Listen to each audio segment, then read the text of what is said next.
Hello, जय हिंद दोस्तों। मैं कुमार अवनीश आपके अपने YouTube channel UP exam point पर बहुत बहुत स्वागत और अभिनंदन करता हूं। चलिएगा दोस्तों, चलते हैं एक और नई क्लास के साथ।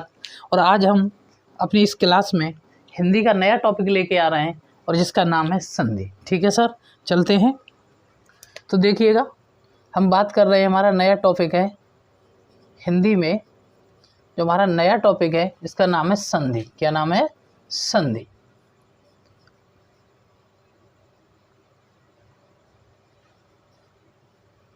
संधि, ठीक है। आपसे पूछता है कि ये बताओ, संधि का शाब्दिक अर्थ क्या होता है? शाब्दिक अर्थ, संधि का शाब्दिक अर्थ क्या है? तो जो संधि का शाब्दिक अर्थ है, संधि का शाब्दिक अर्थ ये होता है जोड़, मेल, योग,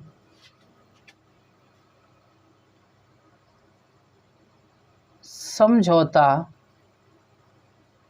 सुलह। अगर संधि का शाब्दिक अर्थ पूछता है तो संधि का शाब्दिक अर्थ बताना है आपको जोड़, योग, मेल, समझौता, सुलह। ठीक है। आगे मित्रों, संधि की आपको परिभाषा पूछेगा कि ये बताओ संधि की परिभाषा क्या होती है। तो संधि की परिभाषा बतानी है आपको। परिभाषा, दो निकटवर्ती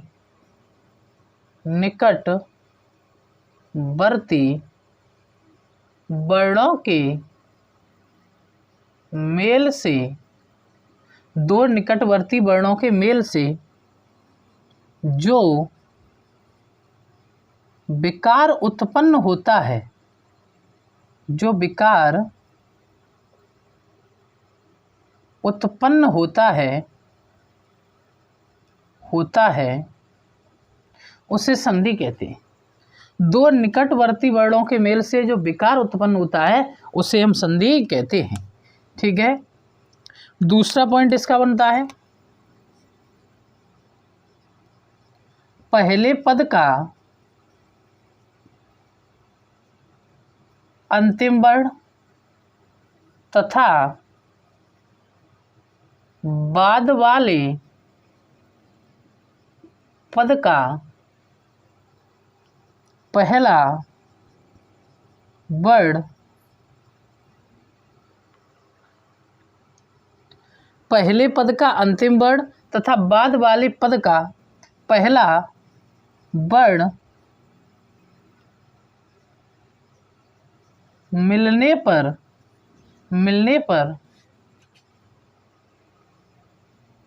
संधि बनती है। संधि बनती है। हमने बताया कि अगर आपसे पूछता है संधि का शाब्दिक अर्थ क्या होता है,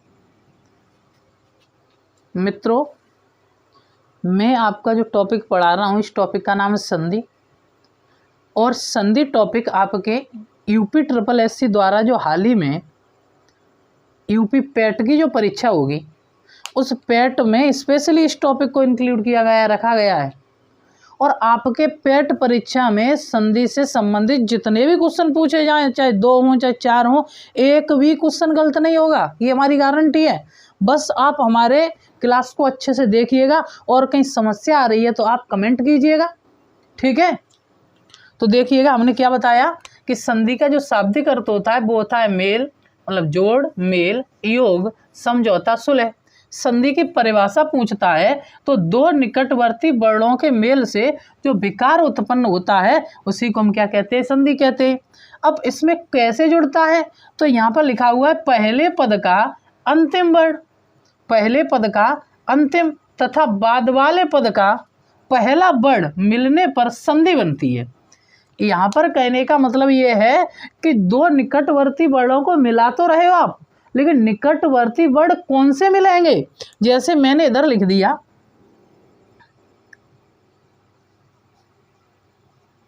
विद्या प्लस आलय, तो अब ये समझना है आपको यहाँ पर मेल किसका होगा। तो परिभाषा पे चलना है। अगर ये परिभाषा हमारी इस नियम पर लागू होती है, इस शब्द पर लागू होती है तो हमारी परिभाषा सही है।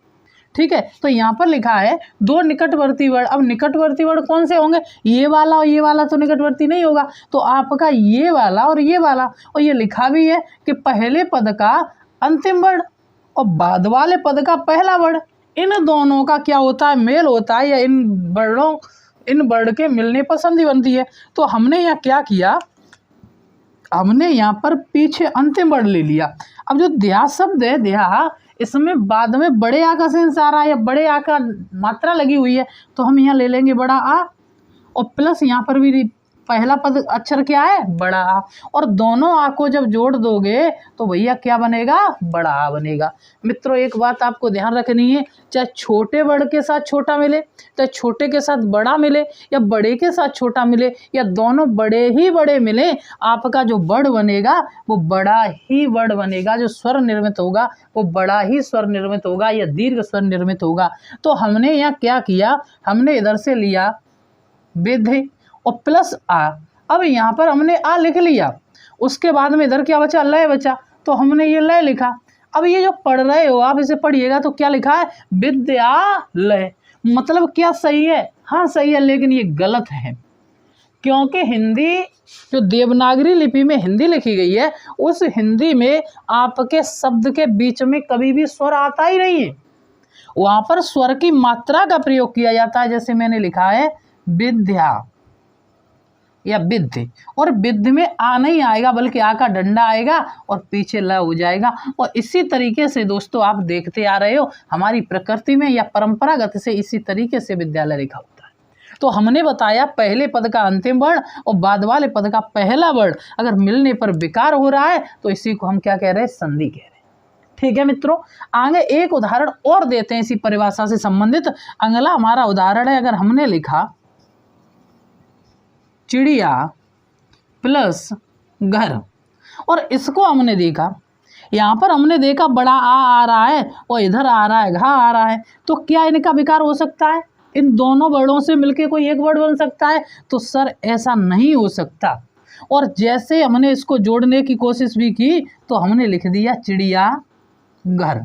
आप देख रहे हो कि जैसे पहले से लिखा हुआ था वैसा का वैसा ही लिखा हुआ है, कोई परिवर्तन नहीं हुआ। और जब परिवर्तन नहीं हुआ, विकार नहीं हुआ, तो हम उसी को क्या कहेंगे? उसी को हम, मतलब विकार नहीं हो रहा है तो हम उसे संधि नहीं कहेंगे। कहने का तात्पर्य है कि चिड़ियाघर में कोई संधि है ये नहीं। ठीक है, यहाँ पर संधि नहीं है। अगर आपसे पूछा संधि नहीं है तो क्या, तो भाई इसमें समास है। क्या है? इसमें समास है, इसमें संधि नहीं है। ठीक है, आगे चलते हैं मित्रों। आप चाहें तो इन सबको नोट करते जाइएगा, लिखते जाइएगा। ठीक है, देखिएगा। अब चलेंगे संधि के भेद। किसके भेद की बात करेंगे? हम करेंगे संधि के भेद। अच्छा, जो संधि के भेद होते हैं वो संधि के 3 भेद होते हैं। कितने भेद होते हैं? 3 भेद होते हैं। और 3 भेद कौन कौन से होते हैं तो देखिएगा आप। एक होता है आपका स्वर संधि,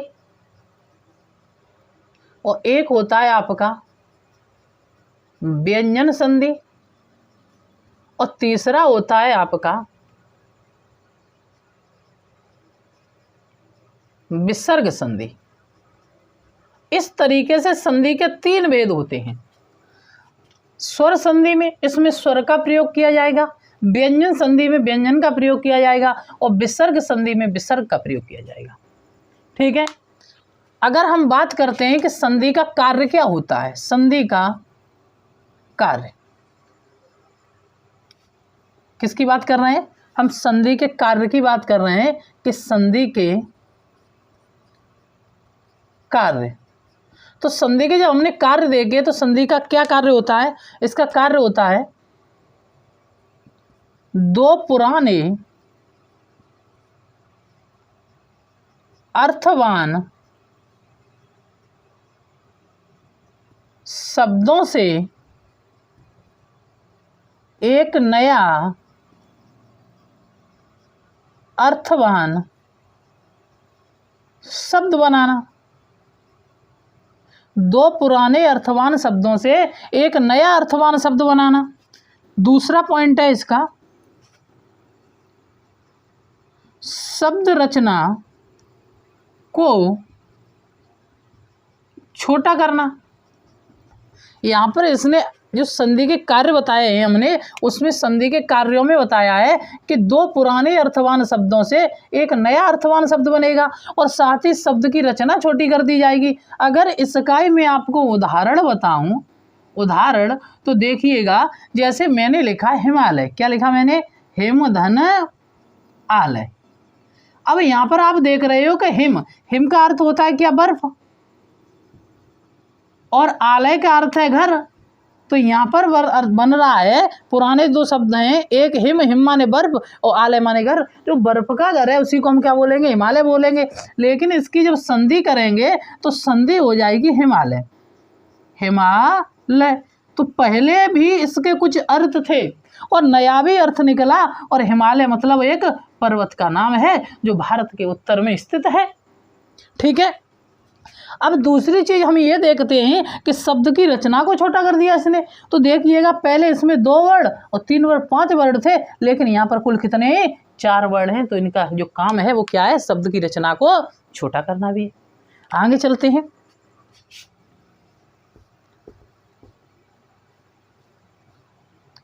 देखिएगा, इधर देखिएगा, हमने बताया था संधि के भेद। तो संधि के कितने भेद बताए थे? 3 भेद बताए थे। तो संधि के स्वर जो संधि है इसमें क्या होता है? स्वर वर्ण प्लस स्वर वर्ण। अगर स्वर के साथ स्वर मिलता है तो स्वर संधि बनती है। अगर व्यंजन, व्यंजन प्लस व्यंजन, साथ ही व्यंजन प्लस स्वर, अगर व्यंजन संधि है तो उसमें व्यंजन के साथ व्यंजन का भी मेल हो सकता है और व्यंजन के साथ स्वर का भी मेल हो सकता है। और स्वर संधि में स्वर के साथ स्वर का ही मेल होगा। और विसर्ग संधि की अगर बात करें तो विसर्ग संधि में आपके आयोग व जो वर्ण है विसर्ग, इस विसर्ग का प्रयोग किया जाएगा। तो आपको समझ में आया कि जो संधि स्वरों से स्वर मिलकर बनती है उसे स्वर संधि कहते हैं, और व्यंजन के साथ व्यंजन या व्यंजन के साथ स्वर मिलने से बनती है उसको हम व्यंजन संधि कहते हैं। और अगर विसर्ग का प्रयोग कहीं दिखाई दे रहा है तो उसको हम विसर्ग संधि कहते हैं। मित्रों आगे चलते हैं।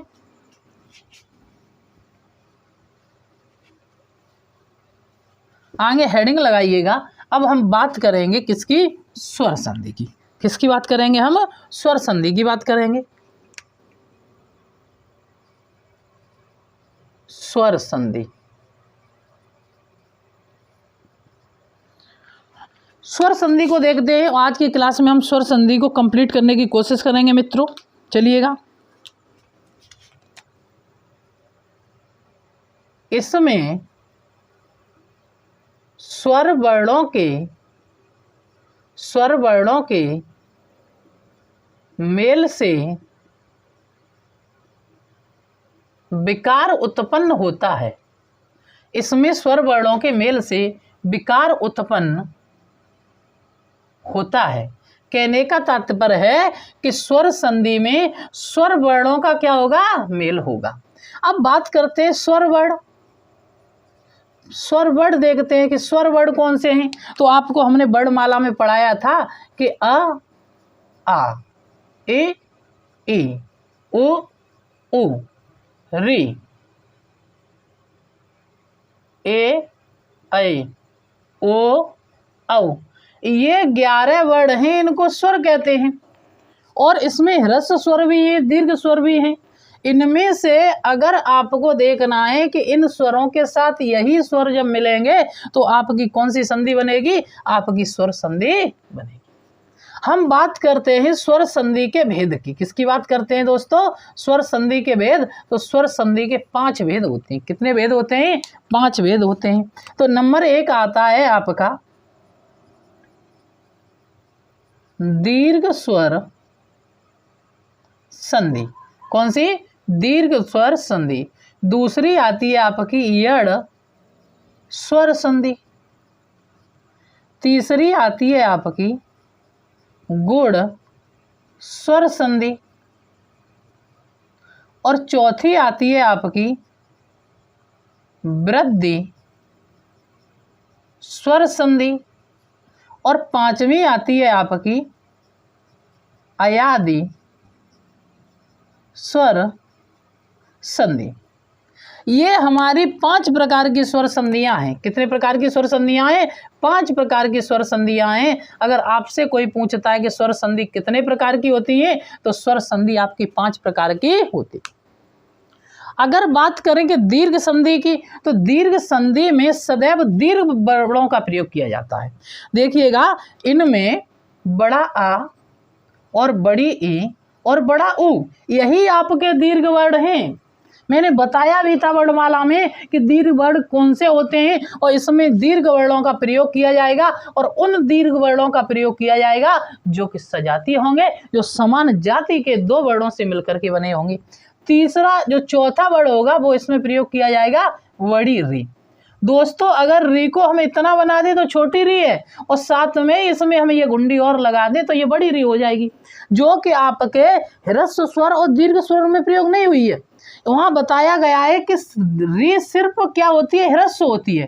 क्या होती है? ह्रस्व होती है, लेकिन दीर्घ उधर नहीं बताई गई। लेकिन संधियों का जो उद्भव हुआ है वो कहां से हुआ है? संस्कृत से हुआ है। तो संस्कृत में आपकी बड़ी री का प्रयोग हुआ है।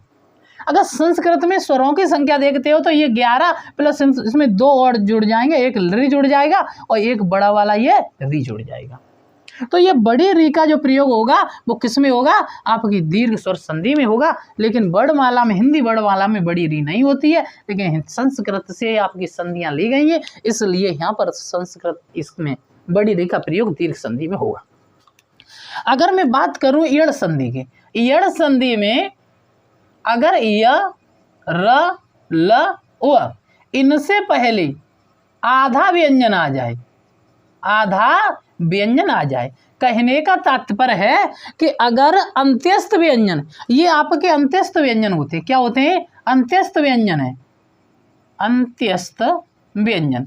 ये अंत्यस्थ व्यंजन है या र, ल, व, इनसे पहले कोई आधा व्यंजन आ जाए तो आपकी कौन सी संधि होगी? यण संधि होगी।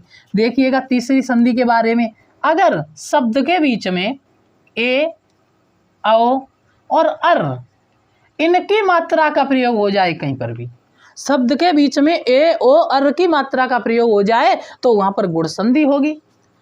अगर आपकी बड़ी ए, बड़ा औ इनकी मात्रा का प्रयोग हो तो वहां पर वृद्धि संधि होगी। और अगर अब, आओ, ऐ, आय का उच्चारण दिखाई दे तो वहां पर आपकी अयादि संधि होगी। ये तो संधि के मैंने स्वर संधि के कुछ डायरेक्ट फैक्ट बताया है समझने के लिए। आप एक तरीके से ये समझो कि फिल्म के आने से पहले जो टेलर होता है ये टेलर है, फिल्म तो अभी बाकी है, पूरी फिल्म देखिएगा। तो हमने यह बात की है दीर्घ स्वर संधि की, तो चलते हैं, लिखिएगा दीर्घ स्वर संधि के बारे में। दीर्घ स्वर संधि हेडिंग है तुम्हारी दीर्घ स्वर संधि। दीर्घ स्वर संधि की परिभाषा लिखिएगा। लिखें, इसमें सजाती स्वर वर्णों के मेल से, इसमें सजाती स्वर वर्णों के मेल से, इसमें सजातीय स्वर वर्णों के मेल से एक दीर्घ वर्ण बनता है, एक दीर्घ वर्ण बनता है। क्या बनता है? सजाती स्वर वर्णों के मेल से एक दीर्घ वर्ण बनता है। जैसे हमने बोला अ प्लस अ बराबर बड़ा आ, ई प्लस ई बराबर बड़ी ई, उ प्लस उ बराबर बड़ा उ, और री प्लस री बराबर बड़ी री। अब आप समझने की कोशिश कीजिएगा दोस्तों, मैंने यहाँ बोला है क्या छोटे के साथ छोटा मिल रहा है तभी बड़ा बनेगा? तो नहीं, अगर छोटे के साथ बड़ा भी मिल रहा है फिर भी बड़ा बनेगा, और अगर बड़े के साथ छोटा मिल रहा है फिर भी बड़ा बनेगा, और बड़े के साथ बड़ा बन रहा है, मिल रहा है फिर भी बड़ा बनेगा। और यही नियम इन 5 वर्णों में लागू होगा। जो सॉरी 4 वर्ण हैं, इन चारों वर्णों में यही नियम लागू होगा, चाहे छोटे के साथ छोटा मिले, चाहे बड़े के साथ बड़ा मिले। लेकिन एक बात सदैव ध्यान रखना कि हिंदी वर्णमाला में या हिंदी शब्दकोश में जब कोई शब्द लिखते हो तो इसके बीच में स्वर का प्रयोग ना होकर के स्वर की मात्रा का प्रयोग होता है। तो देखिएगा दोस्तों, ये चीज देखो, आगे चलते हैं। अब इनके कुछ मैं उदाहरण देता हूं, इनके जो दीर्घ स्वर संधि है इसके उदाहरण लिखिएगा। जैसे मैंने बोला दीप प्लस आवली, क्या बोला, दीप प्लस आवली, तो क्या बन जाएगा, दीपावली। क्या बन जाएगा, दीपावली। इसका मैं वर्ण विच्छेद समझाता हूं, समझो। मैंने बात बताई थी कि प्रत्येक व्यंजन के साथ आ होता है, तो आ इसमें सही है, ये बड़ा आ है, और अभी बताया है कि आ के साथ आ जुड़ जाए तो बड़ा आ होगा। तो दोस्तों कैसे इसका फिर देखिएगा दीपावली शब्द कैसे बना।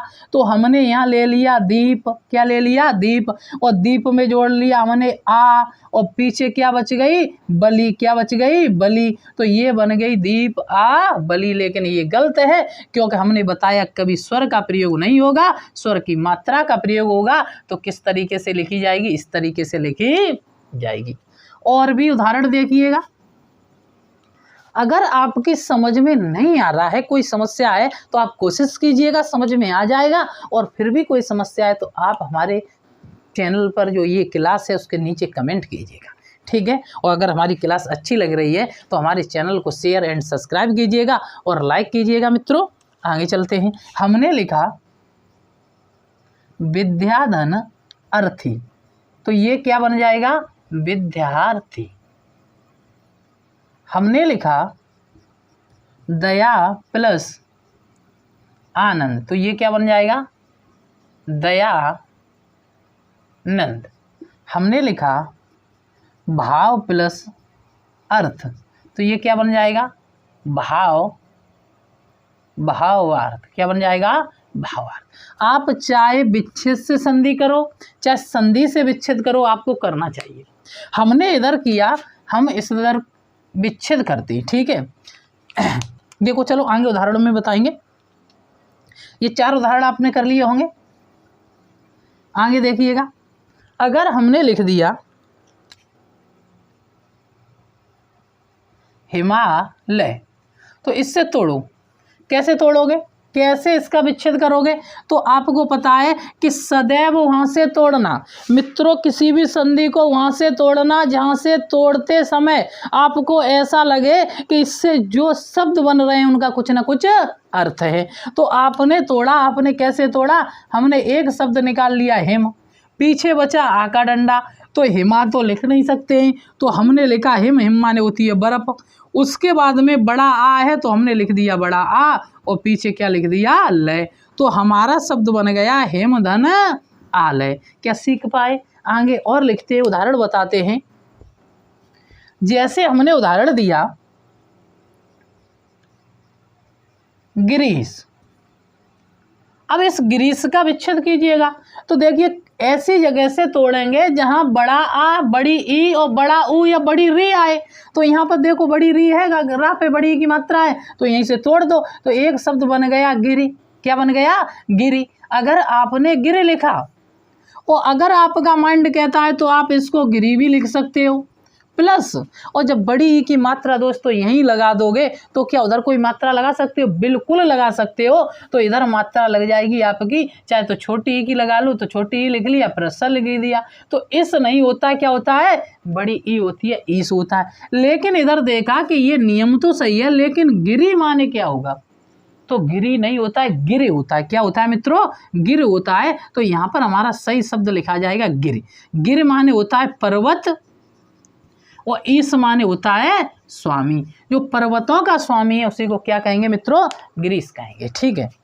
आगे हम और बोलते हैं, और उदाहरण देते हैं आपको। जैसे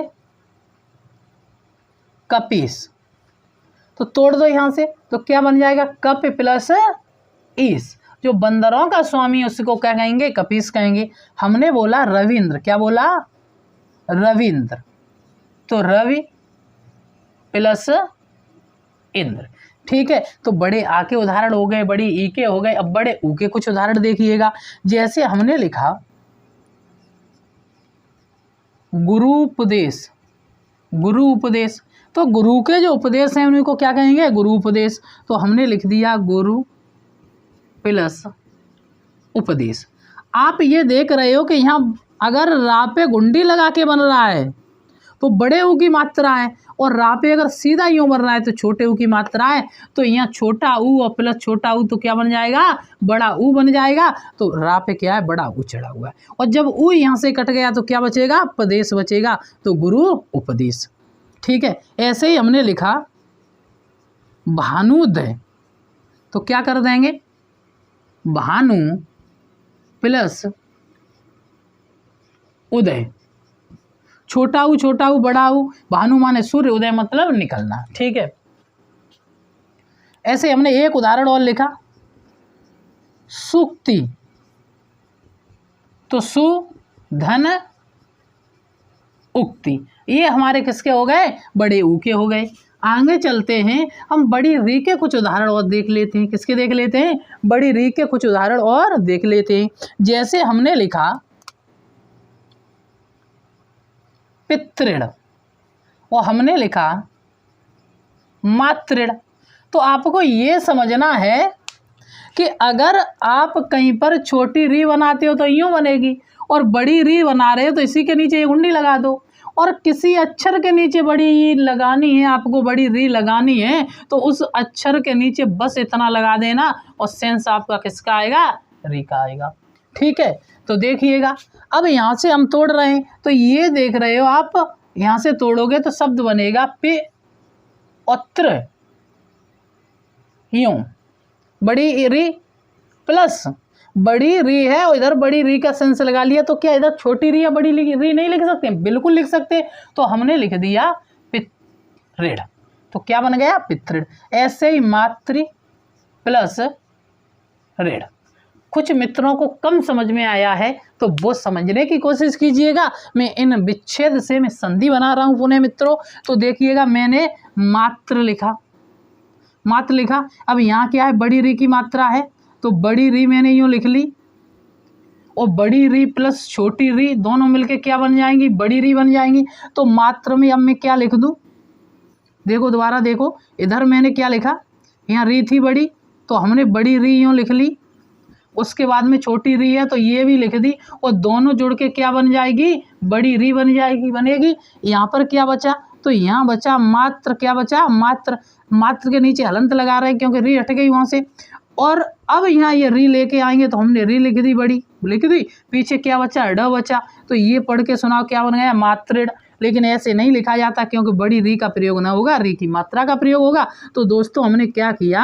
बड़ी री की मात्रा लगाई तो हलंत हट गया, बड़ी री लग गई। उसके बाद में पीछे डा बचा तो क्या बच गया? बन गया मातृण बन गया। ये थी आपकी दीर्घ स्वर संधि। इस दीर्घ स्वर संधि में आपके सभी स्वर वर्णों का प्रयोग हुआ है, और वो भी बड़े दीर्घ स्वर वर्णों का प्रयोग हुआ है। ठीक है, आगे चलते हैं, दूसरी संधि को लिखते हैं मित्रों। जो दूसरी संधि है हमारी वो है यड़ स्वर संधि। इसकी परिभाषा लिखिएगा।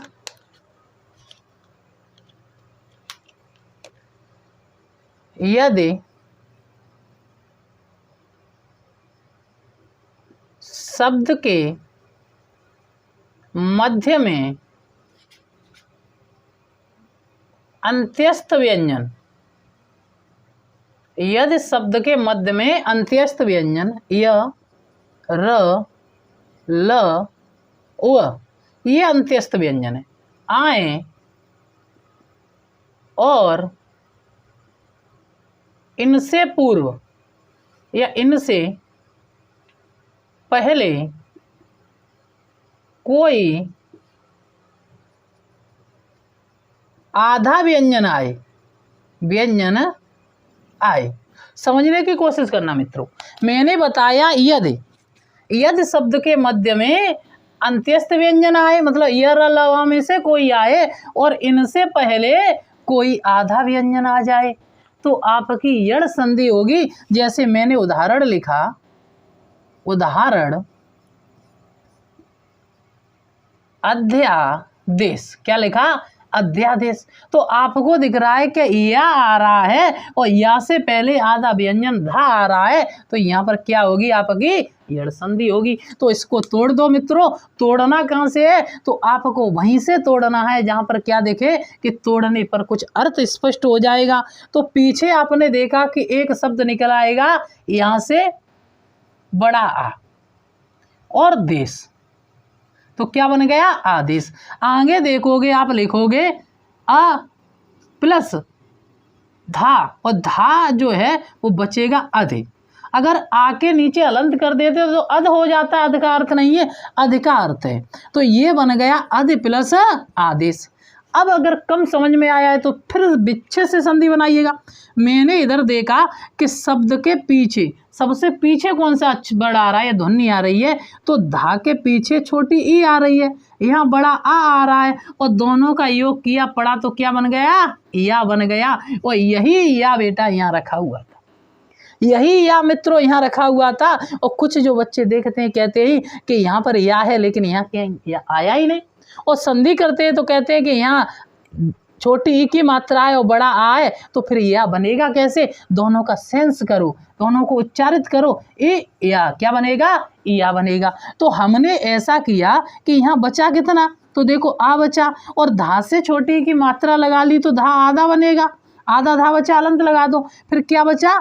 या बचा, या लिख लिया, पीछे देश बचा। और आप इसको पढ़ो तो क्या बन जाएगा? अध्यादेश। लेकिन ऐसे सर नहीं लिखा जाता है। लिखा कैसे जाता है? आप लिखोगे ऐसे,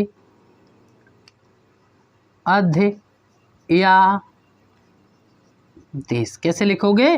अध्यादेश। क्या समझ पाए? अगर समझ पाए तो आगे लिखिएगा और उदाहरण देखिएगा। तो मैंने बताया कैसे बनेगा, अधे प्लस आदेश, ऐसे अध्यक्ष तो बन जाएगा आधे प्लस अच्छ, क्या बन जाएगा? आधे प्लस अच्छ। ठीक है, और भी उदाहरण देखिएगा। अध्यादेश, अध्यक्ष,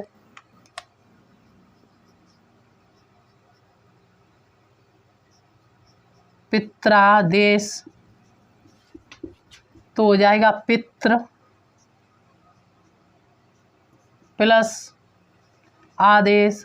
देखिएगा कि ये सही है, इस पर गौर करिएगा, क्या इसमें संधि ये फॉलो हो रही है जो मैंने बताया है, क्या यहाँ पर लागू हो रही है आपकी यड़ संधि?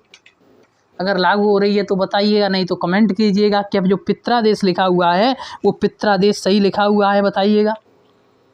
क्या इसमें यर लव आया है? बताइएगा। क्या आपको यर लव इसमें दिखाई दे रहा है?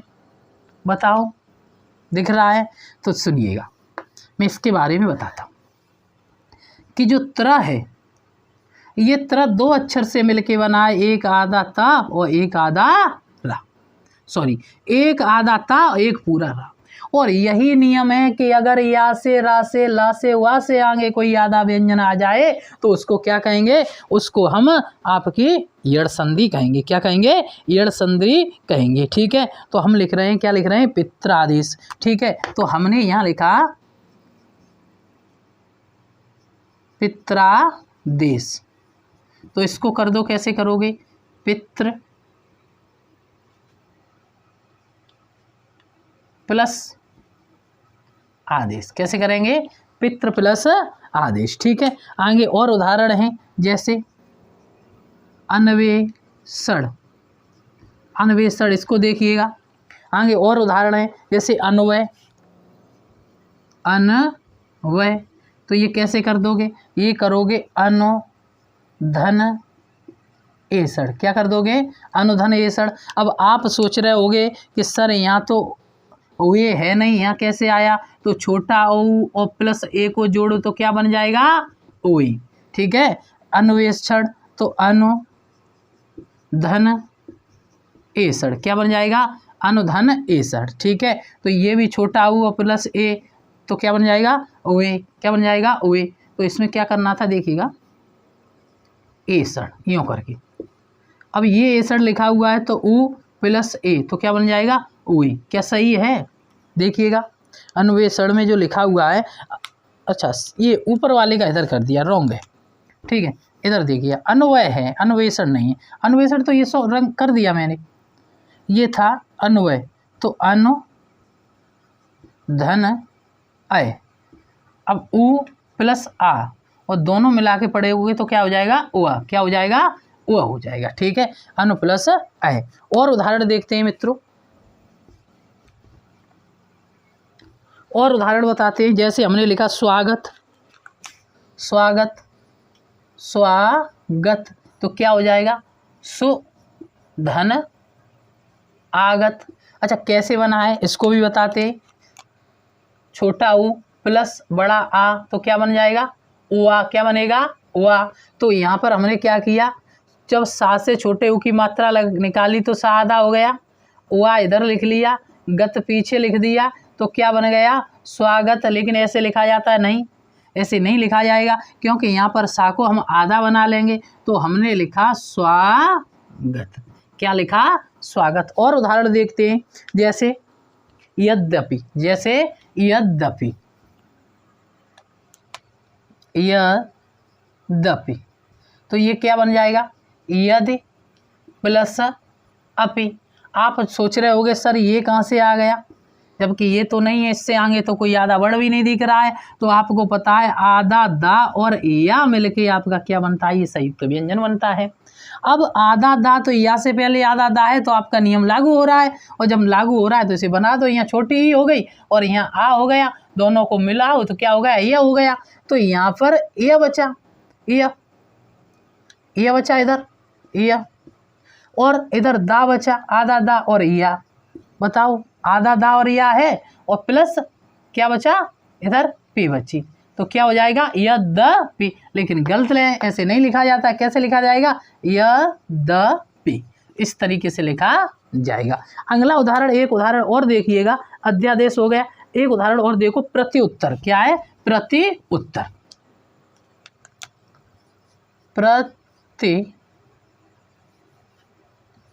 प्रत्युत्तर, ये देखिएगा, इसको बनाइएगा तो कैसे बनेगा प्रति प्लस उत्तर। यहाँ पर छोटी प्लस ये उ, क्या बन गया यू, क्या बन गया यू। और जब मैंने यू लिखा, इससे पहले क्या था प्र, ता से छोटी की मात्रा निकाल लोगे तो क्या रह जाएगा आधा ता रह जाएगा, प्रत्यु, पीछे क्या बच गया तर। बताओ सही है प्रत्युत्तर। उम्मीद है दोस्तों कि आपको समझ में आ रहा होगा, और अगर आपको समझ में आ रहा है तो बहुत अच्छी बात है। एक दो उदाहरण और देखते हैं। जैसे हमने बताया मात्राज्ञा, क्या बताया मात्राज्ञा, तो देखिएगा ये नियम मैंने बताया कि तरह से पहले आधा ता होता है, मतलब तरह में आधा ता और रा होता है। तो हमने लिखा मात्र प्लस आज्ञा, क्या लिखा मात्र प्लस आज्ञा। देखिएगा क्या सही लिखा हुआ है मात्राज्ञा, देखिएगा तो मात्र होता है ना कि मात्र, ठीक है मात्राज्ञा। ऐसे पित्राज्ञा, पित्राज्ञा, तो ये भी क्या हो जाएगा पित्र प्लस आज्ञा, ठीक है। अगर आप कह रहे हो कि ये बना कैसे, तो आप समझ सकते हो कि इसमें क्या हो रहा है कि या और व और र और ला से पहले आधा व्यंजन आ रहा है, और यहाँ ये त्रा वाला नियम तो मैंने आपको बता ही दिया है, ठीक है। आगे देखते हैं क्या कोई और उदाहरण बचा आपके लायक। चलिएगा उदाहरण तो बहुत से हैं। जैसे हमने बोला स्वल्प, तो देखो वहाँ से पहले आधा सा आ गया, तो सुधन अल्प, क्या हो जाएगा सुधन अल्प। ऐसे ही और उदाहरण हमने दिया, जैसे आपको दिया हमने उदाहरण अल्पैश्वर्य, अल्पैश्वर्य, क्या दिया अल्पैश्वर्य। तो इसको हल कीजिएगा, अल्पैश्वर्य को, अल्पैश्वर्य क्या करोगे तो कैसे कर दोगे अल्प प्लस ऐश्वर्य, क्या हो जाएगा अल्प प्लस ऐश्वर्य। तो क्या है यहाँ कुछ समझ में आया या नहीं आया बताइएगा, आपको यहाँ समझ में आया या नहीं आया, ठीक है। देखते हैं मित्रों, और आप अब इसके बाद जो संधि चलेगी हमारी, वो संधि चलेगी इससे के बाद में, वो चलेगी आपकी गुण संधि। कौन सी संधि चलेगी गुण संधि चलेगी। लेकिन हम सोच रहे हैं कि आज इतना ही रहने दें, आज आपकी दीर्घ स्वर संधि और यड़ स्वर संधि हमने कंप्लीट कराई है। आपको देखो ज़्यादा टफ भी उदाहरण नहीं दिए और ज़्यादा सरल भी उदाहरण नहीं दिए। आप मेरे नियमों को कोई भी किताब उठाओ, उस पे जाके लगाओ। हमारी गारंटी है कि आपका एक भी क्वेश्चन गलत नहीं होगा, चाहे आप कोई भी पेपर देने जा रहे हो। ठीक है, वीडियो देखने के लिए धन्यवाद, थैंक यू। ठीक है।